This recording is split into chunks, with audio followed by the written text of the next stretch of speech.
वाहनांच्या गर्दीचं शहर अशी ओळख असलेल्या पुणे पिंपरी चिंचवडच्या रस्त्यांवर आता हजारो नवी वाहनं धावणार आहेत। कारण यंदाच्या दिवाळीत पुणेकरांनी मोठ्या प्रमाणावर वाहन खरेदी केलेली आहे। पुणेकरांकडून नव्यानं खरेदी करण्यात आलेल्या वाहनांमध्ये 5,500 दुचाकींचा तर 2,500 चारचाकी वाहनांचा समावेश आहे। पुणेकरांच्या या वाहन खरेदीमुळे शासनाच्या तिजोरीत 21 कोटींचा महसूल जमा झालाय।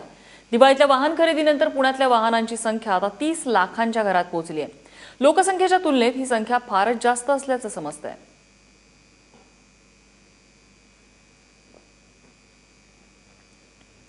गतवर्षीच्या तुलनेमध्ये 8 ते 10% वाहनाच्या नोंदणीमध्ये वाढ झालेली आहे। 33 लाख टू व्हीलर्स आहेत आणि 7,67,000 चारचाकी वाहनं आहेत। परंतु यातला साधारणपणे 30 ते 35% वाहनं जी आहेत ती ग्रामीण भागातल्या पत्त्यावर नोंदणी होते।